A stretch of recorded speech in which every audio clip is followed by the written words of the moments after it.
Olá, sejam todos bem-vindos a mais uma aula do 8º ano, terceiro bimestre, finzinho do terceiro bimestre, a gente já está aí com quase que um pé no quarto bimestre, né? E hoje nós vamos ter uma aula com a temática, né, com o tema Cidades Latino-Americanas, Desigualdades Sociais e Outras Questões Urbanas, parte 2.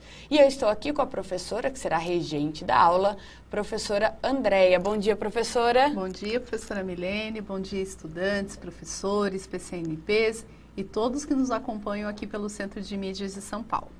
Muito bem. E essa aula, ela é uma aula elaborada em conjunto, né? Então, ela é uma aula elaborada pela professora Andréia, em conjunto com a professora Mariana, o professor Sérgio e eu, a professora Milene, né? E nós aqui, no caso, os quatro, nós fazemos parte da equipe curricular de Geografia da COPED SEDUC. Então, e o que nós vamos trabalhar no dia de hoje? É importante, aluno, que você faça essa anotação aí no seu caderno, né, das habilidades do que será trabalhado hoje. Lembrando que é uma aula do 8º ano, do terceiro bimestre, e nós vamos trabalhar duas habilidades. A primeira, identificar, comparar e analisar as principais problemáticas sociais, econômicas, demográficas, culturais, ambientais, políticas, entre outras, e relacionar com o processo de urbanização das cidades latino-americanas. A próxima habilidade, que é a habilidade 17, analisar as diferenças na apropriação dos espaços urbanos, relacionando-os com os processos de exclusão social e segregação socioespacial e discutir as políticas públicas de planejamento urbano dos países latino-americanos, em especial no Brasil. A unidade temática é Mundo do Trabalho e o objeto de conhecimento Transformações do Espaço na Sociedade Urbano-Industrial na América Latina. E também, né, para que a gente tenha aí um arcabouço de conhecimento, nós vamos ter aí as aulas anteriores, as retomadas. Então, acompanhem na tela aí as aulas, né, do dia 17 e 18 do 9, que trataram aí da geografia, características gerais das cidades latino-americanas, a parte 1 e parte 2, e a aula da semana passada, do dia 24 do 9, geografia, cidades latino-americanas, desigualdades sociais e outras questões urbanas. Caso vocês tenham perdido aí alguma dessas aulas, essas aulas estão lá disponíveis no YouTube para acesso, né? Só entrar na página do CMSP no YouTube e vocês conseguem aí ter todas essas questões, né? Todas essas aulas lá prontinha para vocês tirarem as dúvidas, tá ok? E nós vamos já dar início com uma retomada, né, professora? Isso mesmo. Na aula da semana passada, né, nós trouxemos para vocês uma proposta de pensar essa questão do espaço urbano, né, a partir das suas desigualdades sociais, principalmente tendo aí, considerando aspectos ligados à habitação, à moradia e os contrastes que nós encontramos na paisagem das nossas cidades, né? Como vocês sabem, eu e a professora Milene moramos aqui em São Paulo, não somos naturais aqui de São Paulo, né? Eu sou mineira, de Paraibuna, né? Sou do estado de São Paulo, né? Mas não sou da cidade de São Paulo. Mas nós trouxemos exemplos aqui da nossa cidade. Então, só para retomar com vocês, a gente, no exercício da atividade 4, que a gente chamou de atividade conjunta, porque a gente começou o exercício dando exemplos do nosso lugar de vivência e convidou, né, todos vocês a pesquisarem também a partir das suas cidades. Então, o exemplo 1 novamente está na tela, né, para a gente relembrar.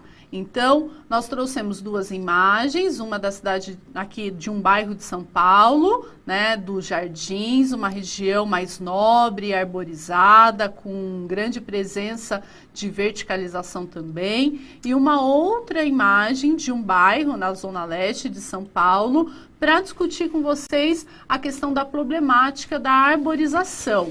Né? Por que, por exemplo, na cidade de São Paulo, a gente tem em alguns bairros poucas árvores? E o que significa essa questão da arborização para a nossa saúde, para a qualidade do meio ambiente e tantas outras questões?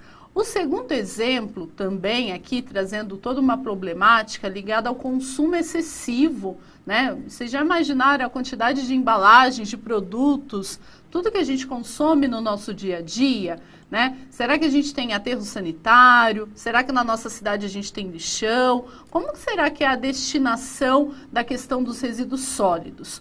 O terceiro exemplo, ele estava ligado a uma problemática que está relacionada aos equipamentos públicos de saúde e lazer. Então, a gente tem uma imagem aí de um parque, né? A gente escolheu uma foto do Parque Vila Lobos, aqui em São Paulo, para a gente trazer essa questão. Será que nas nossas cidades, os parques, eles estão distantes da área central? Será que nos nossos bairros a gente tem esses equipamentos para a gente usar durante a semana, no final de semana, junto com os nossos amigos? A gente está vivendo um período ainda de muita preocupação, né, com relação ao isolamento, os cuidados que a gente tem que ter com relação ao Covid, mas a gente precisa desses espaços em um determinado momento para que a gente mantenha aí, né, lazer, saúde e tudo mais. E o quarto exemplo, ele estava ligado à questão do excesso de carros nas ruas, a questão do trânsito, poluição, e a gente sintetizou tudo isso dentro de uma problemática que é a de mobilidade urbana, trazendo aí uma imagem também de São Paulo, né, no caso aí as marginais do Tietê, trazendo aí um circuito viário, né, de deslocamento da população e de tantos outros que vêm até São Paulo. A professora Milene tem um convite, não é isso? Muito bem. Para que a gente possa aí, né, aprimorar, aprofundar os nossos estudos, vai aparecer aí para vocês na tela, né, uma pesquisa. Então, vamos elaborar aí uma pesquisa, né, falando aí da problemática socioambiental na sua cidade.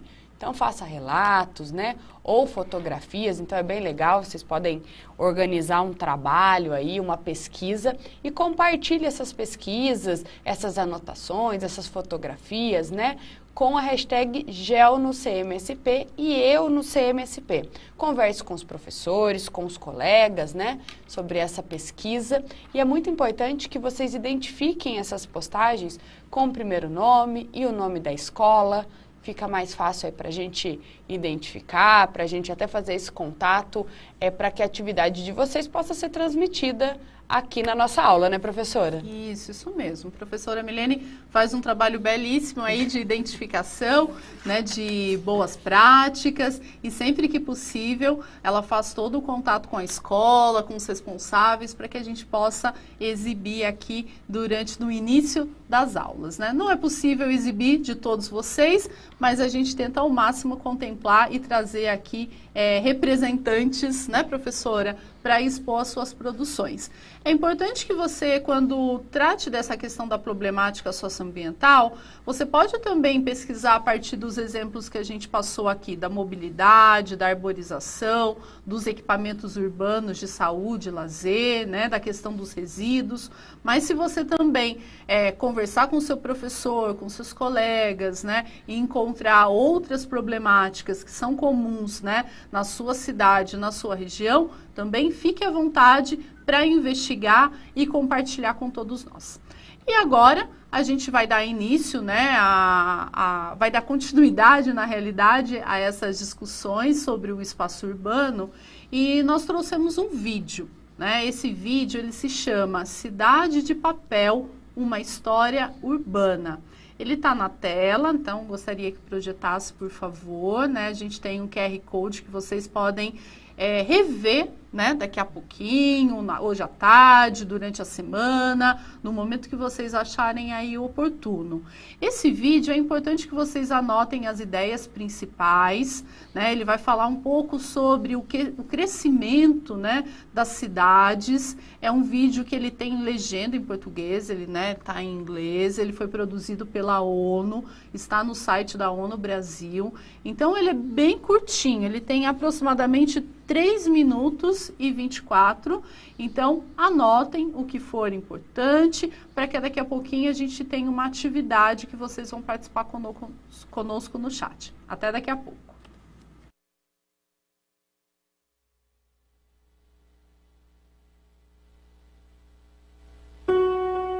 Cities generate over 75% of the world's wealth. This attracts lots of people looking for a better future. But more people need more housing, Lack of affordable housing means that living in slums is often the only alternative. There is now an increased need for basic services. These services are often expensive and don't work well. The consequence? Diseases and epidemics become the norm. People need to earn a living. If they can't find regular jobs in their city, they will look for money somewhere else. Informal economies boom, as do illegal activities. Many cities currently follow traditional urban planning with strict zoning. Residential over here, industries over there, commercial in the middle, more residential suburbs all around. The result is urban sprawl. Cities get wide. And wide means that people need to travel longer distances. How do they travel? Mostly by car. This results in huge jams. This slows down not only traffic but also a city's economy.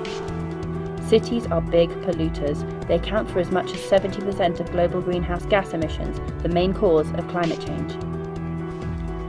As a result, natural disasters and storms test the resilience of our cities more than ever. Loss of lives, destroyed property, and economic downturn are a global problem. In the face of all this, cities need to rethink themselves.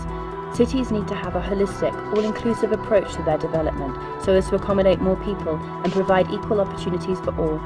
So what is a city that works? Cities need to get their street grid right, with sufficient intersections to ease traffic flow, enhance access, and interconnect the city. Cities need to embrace mixed land use, become more compact, blending residences, offices, shops, amenities. This cuts the need for long commutes. Cities also need to get their social mix right, promoting neighbourhoods with a variety of housing types for all budgets. Well-planned cities increase their job numbers by 15% by being just that, well-planned. But cities need to look beyond this, providing the right incentives for the economic sector to strive and focusing on providing jobs to the urban poor. Slums need to be upgraded and connected to the city, not only in terms of mobility, but also socially, to create a strong overall social tissue and foster inclusivity. Universal access to basic services is paramount. Cities also need to provide enough land for public spaces, at least 30% of their footprint. Public spaces are vital for social exchange. They are spaces for leisure, fitness and culture, and where citizens interact. Cities need to free themselves from the dominance of cars by setting up attractive, affordable public transport systems and promoting non-motorized mobility such as walking and cycling. That will not only reduce congestion, but also help to curb pollution. Cities need to become greener to help alleviate the effects of climate change and provide a clean environment for their citizens. At the same time, cities need to become resilient to the increasing adverse effects of climate change. All this makes for a happy city.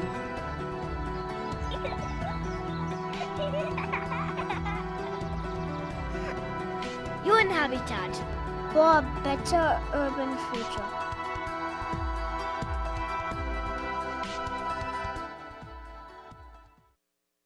Muito bem, estamos de volta, né? Esse vídeo da ONU que ele é muito bacana. Eu vou pedir para colocar novamente na tela a indicação do vídeo com o QR Code, porque se o aluno ele ainda não teve aquele tempo de fazer um print ou de capturar aí o endereço através do QR Code do vídeo, fica aí mais uma oportunidade, né? Como a professora Andréia comentou, é um vídeo que está hospedado lá na ONU Brasil, porém ele é em inglês, né? Ele tem uma legenda, está legendado, mas nós sabemos aí da dificuldade muitas vezes de fazer essa leitura e observar o vídeo, né? Então fica aí a dica para que vocês assistam mais vezes, né? Um vídeo que traz uma mensagem muito legal, uma reflexão muito legal.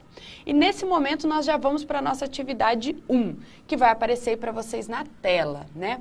Considerando o que foi exposto no vídeo Cidade de Papel, uma história urbana, e também o que você já conhece, né? O seu conhecimento prévio, aquilo que você já estudou nas aulas de geografia, junto aí do seu professor, da sua professora, né? Indique 2 consequências do crescimento das cidades, tá? Então, olha que importante, é indicar 2 consequências do crescimento das cidades. Esse exercício ele vai ficar para vocês por 2 minutos e meio. Participem lá no chat com muita responsabilidade, né? E nós já retornamos para ler algumas contribuições.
Muito bem, estamos de volta. Tivemos várias contribuições, muitos alunos aqui participando. Nossa, muito bacana mesmo. Então, eu vou ler algumas aqui. Né, o Augusto colocou a questão da separação social, né? De você ter regiões mais nobres, tal. A Aline colocou poluição. Também colocaram habitação irregular. A Ana Clara colocou desmatamento. Nós tivemos aqui a Beatriz que colocou o problema da falta de moradia, o desmatamento, e ela colocou que isso pode levar ao efeito estufa. Né? Eu acho que ela fez uma associação aí às altas temperaturas. E nesse momento, eu até queria responder o que o Giovanni colocou. O aluno Giovanni colocou assim, gente, deixa o chat aberto. Eu acho super legal, Giovanni, a sua ideia. A questão é que a gente precisa ter o quê? Responsabilidade na hora de usar o chat. E muitas vezes, quando ele fica aberto, sem ser esses momentos de interação, os alunos utilizam de forma indevida. Nós estamos no 8º ano, né? Sim. 8º ano, a gente precisa chamar a atenção ou precisamos fechar o chat.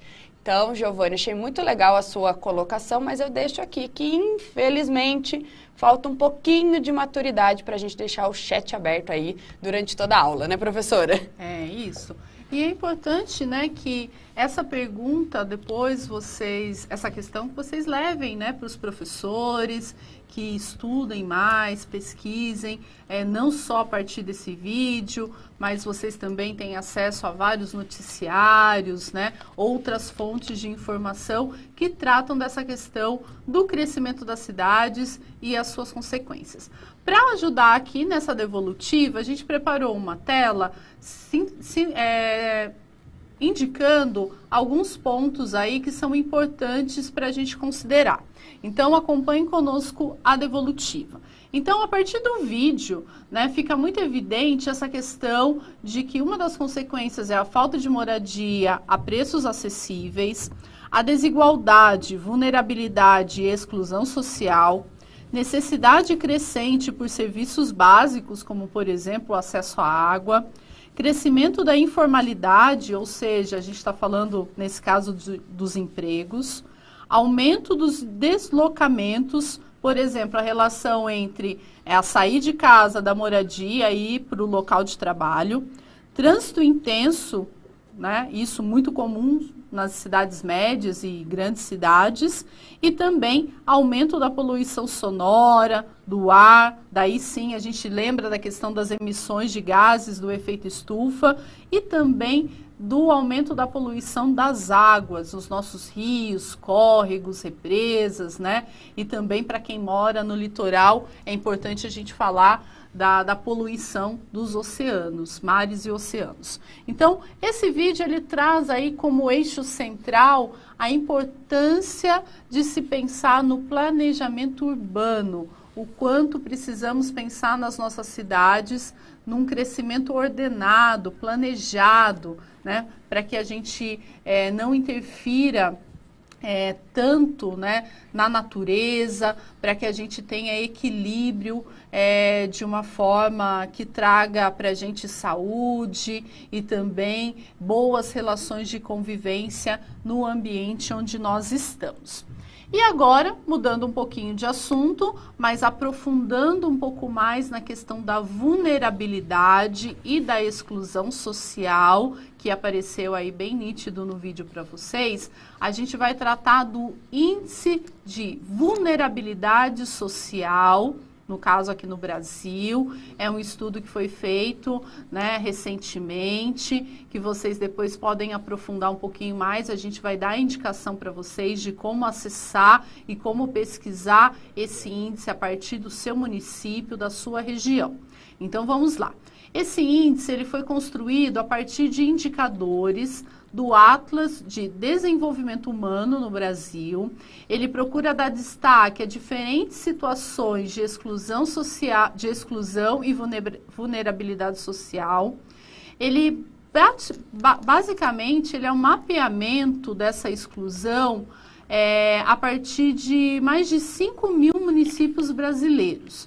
Então, o pessoal do IPEA, do Instituto de Pesquisas Aplicadas, né, fez aí todo o mapeamento dessas duas questões em municípios brasileiros, considerando dados do IBGE, do Censo Demográfico de 2010, e fez aí, organizou 16 indicadores. Esse tema não é novo, né, professora, para os alunos aqui do 8º ano. Não. A gente já trabalhou, não é isso? Nós já trabalhamos muito com as questões aí dos índices, né? Nossa, o que nós já falamos de IDH, nós não trabalhamos com esse ainda, Isso. né? Mas nós já trabalhamos com IDH, com índice ou coeficiente de Gini. Nós tivemos aí 2, 3 aulas aí no nosso segundo bimestre, onde nós trabalhamos intensamente as questões ligadas aos índices, a importância, né? Compreender o que eles mostram aí, muitas vezes através de um gráfico, né? Então, são vários estudos que têm a sua finalização gráfico. Então, sim, sem dúvida, nós já trabalhamos aí essas questões. Isso, então, é mais uma forma de se estudar o território brasileiro, estudar os municípios brasileiros. Então, esse índice de vulnerabilidade, ele vai variar entre 0 e 1, conforme está aí na tela para vocês. Então, quanto mais próximo a 1, maior é a vulnerabilidade social de um município. Então, tem uma ilustração aí com as faixas, né, muito baixa, média, alta e muito alta. É mais uma forma de classificar e estudar aí essas questões. Esse índice, de uma forma bem resumida, ele foi construído a partir de 3 dimensões. A primeira dimensão é infraestrutura urbana, que está relacionado aqui com a nossa aula desde a aula anterior e também as aulas que o professor Antônio trouxe para vocês. Capital humano e renda e trabalho. Na primeira dimensão, que é a da infraestrutura urbana, quais são os indicadores? Trouxe aqui 3 para vocês. O primeiro, ele está relacionado ao percentual da população que vive em domicílios urbanos sem o serviço de coleta de lixo. Aí você pergunta, professora, mas ainda tem, né? Esse não é um serviço básico que está presente em todos os municípios, em todos os bairros? Infelizmente, ainda é um serviço muito precário, né? Daí fica a reflexão. Como que é isso na sua cidade, no seu bairro? Um outro componente dessa dimensão é o percentual de pessoas em domicílios com abastecimento de água e esgotamento sanitário inadequados.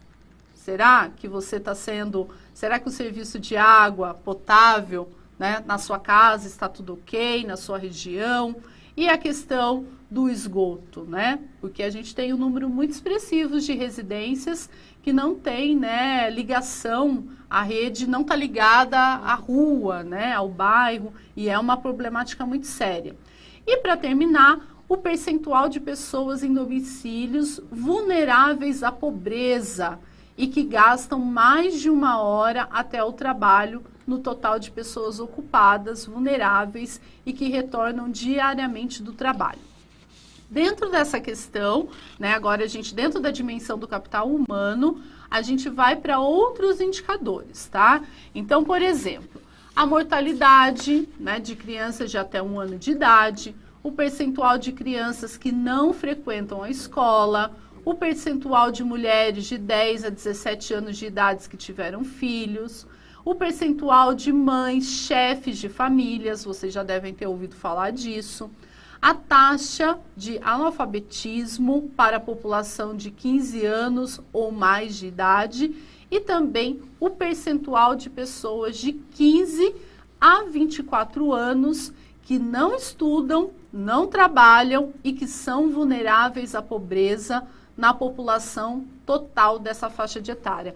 Esse último ponto, professora Milene, é um ponto muito importante, né, para a gente conversar dessa questão mesmo, né? A gente tem um número muito significativo de jovens que acabam saindo da escola, né, não têm uma qualificação profissional e simplesmente acabam, né, não tendo aí nenhuma atividade. Então, é um ponto muito importante que eu espero a gente ter a oportunidade de voltar a conversar sobre isso. E a última dimensão é a dimensão renda e trabalho, proporção de vulneráveis à pobreza, taxa de desocupação da população de 18 anos ou mais de idade, percentual de pessoas de 18 anos ou mais sem ensino fundamental completo e com ocupação informal, e também o percentual de pessoas em domicílios vulneráveis à pobreza e dependente de idosos. Eu conheço algumas pessoas que estão nesse último percentual, né, que não trabalham, não estudam e que muitas vezes a única fonte de renda da casa é a aposentadoria, é a pensão de idosos, né, na família. Então, para saber mais, professora? Muito bem. Para saber mais, nós temos aí, né, na íntegra o Atlas, Índice de Vulnerabilidade Social, elaborado, né, pelo Instituto de Pesquisa Econômica Aplicada. Então, aí a gente tem o QR Code, que dá acesso direto a esse Atlas. Então, tudo isso que a professora, né, trouxe para a gente aqui de forma muito clara, né, destrinchou essa temática, vocês tem aí no Atlas do Índice de Vulnerabilidade Social. Então, deem print, né, ou já façam aí, já mirem aí com o celular de vocês aí no QR Code, que vocês vão ter acesso a esse Atlas. Isso mesmo. Então, e também pesquisem o que significa exclusão e vulnerabilidade social, que tanto a gente vai falar aqui ao longo da aula.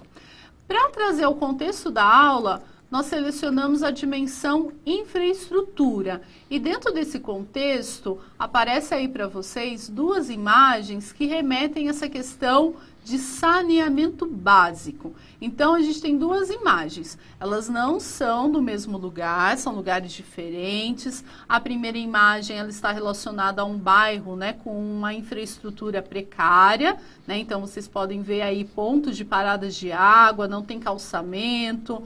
A impressão que a gente tem é de habitações aí também, né, inacabadas. É uma região aí que a gente pode dizer que ela tem aí uma vulnerabilidade social.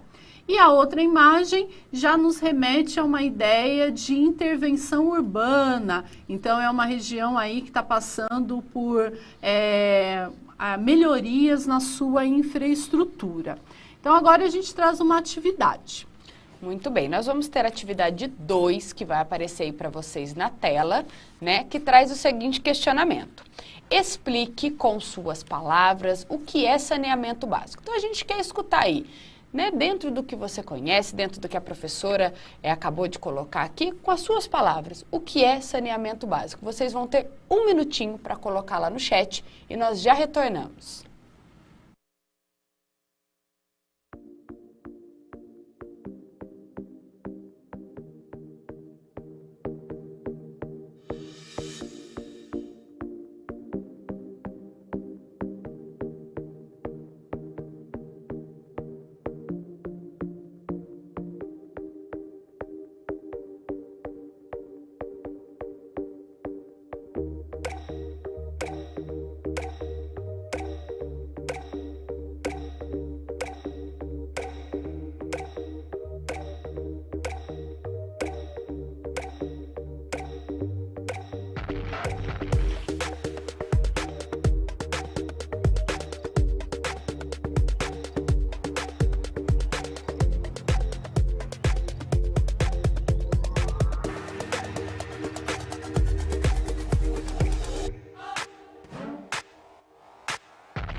Muito bem, estamos de volta, várias contribuições aqui dos alunos e eu vou ler 3 aqui que se destacaram, tá? Na verdade, assim, teve muitos alunos que colocaram a mesma resposta, então acho legal a gente, né, destacar aqui. A Ana colocou, né, a questão da água, então saneamento básico para ela está associado à água.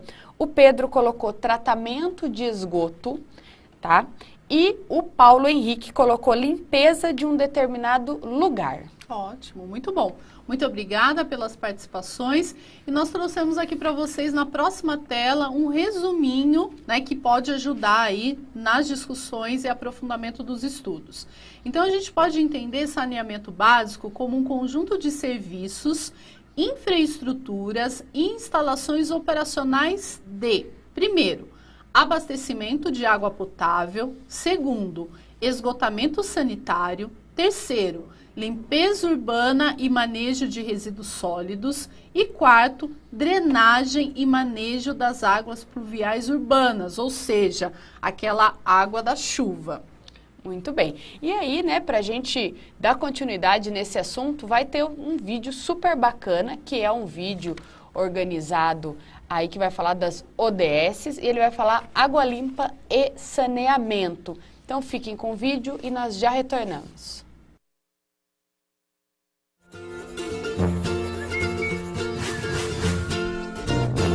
Olá, sejam bem-vindos à série especial do IBGE Explica sobre os Objetivos do Desenvolvimento Sustentável. Hoje trataremos do Objetivo 6, Água Limpa e Saneamento. A proposta é garantir disponibilidade e manejo sustentável da água e saneamento para todos. Sem água não há vida, isso é fato, mas a Terra é praticamente o planeta água. Nem tanto. Muito pouco dos 70% da água da Terra está de fato disponível para o consumo humano. Apenas 2,5% dessa água é doce e cerca de 2,2% encontram-se em regiões de difícil acesso como geleiras, deixando apenas 0,3% de água acessível. Segundo a OMS, até 2025, cerca de 1,8 bilhões de pessoas estarão morando em países ou regiões em situação de escassez total de água e quase metade da população mundial estará vivendo em áreas de estresse hídrico. De acordo com a FAO, a escassez de água já afeta quase todos os continentes e mais de 40% da população do nosso planeta. Essas pessoas habitam regiões onde a oferta anual é inferior a 1.700 metros cúbicos de água por habitante, limite mínimo considerado seguro pela Organização das Nações Unidas. A água sacia nossa sede, mas também é vital para outros aspectos de nossa vida.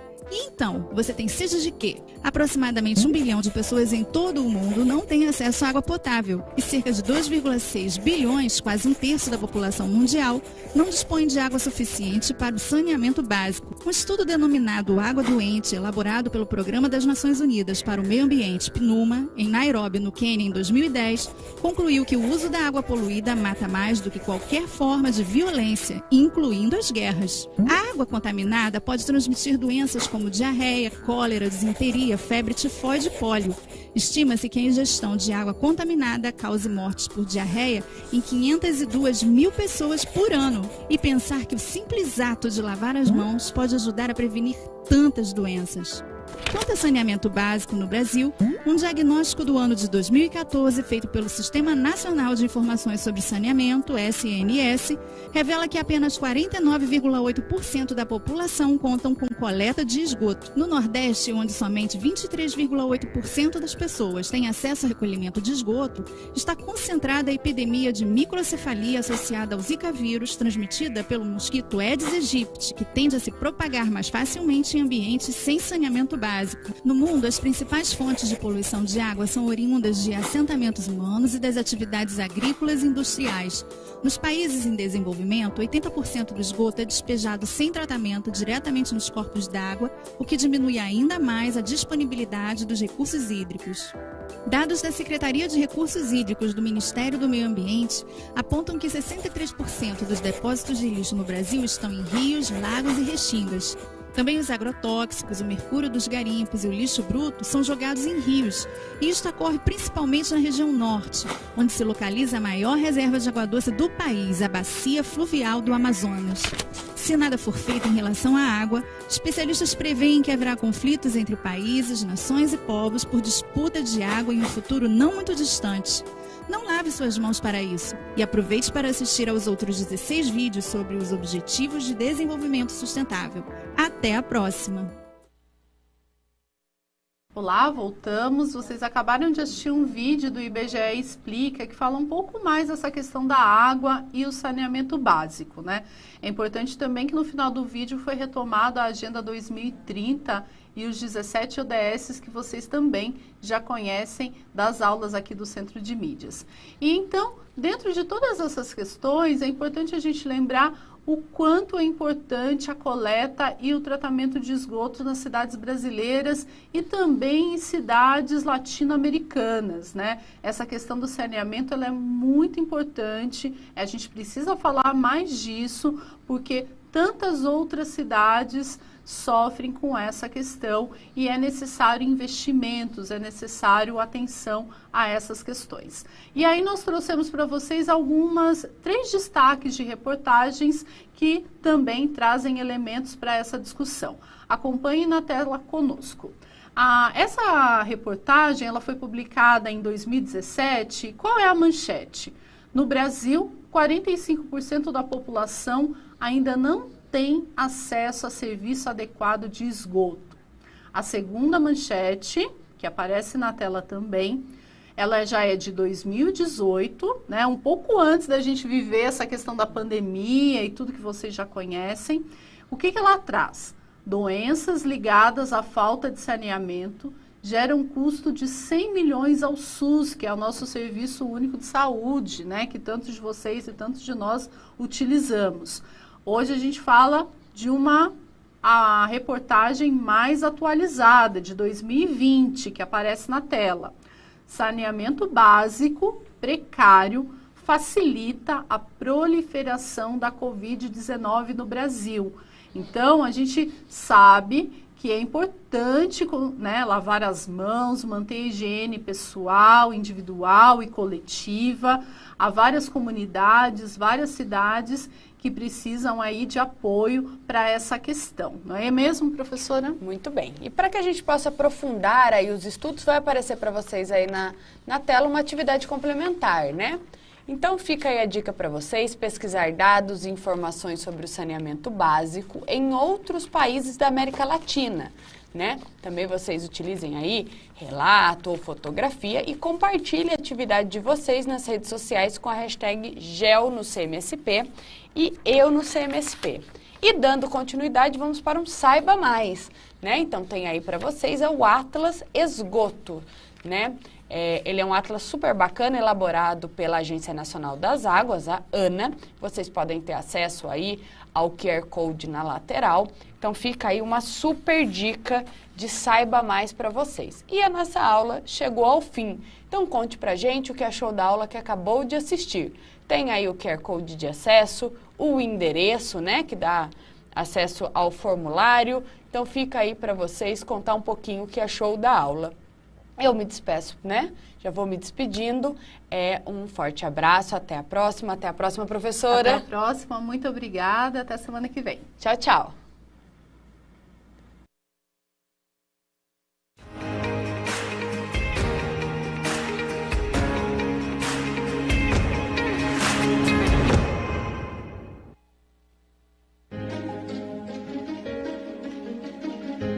A escola pode estar distante, mas as aulas não. Por isso, o governo de São Paulo criou um aplicativo online de aulas com chats para todos os estudantes da rede pública de ensino durante a quarentena. O acesso à internet é gratuito e você ainda pode assistir às aulas ao vivo nos canais digitais da TV Cultura. Baixe o aplicativo e estude.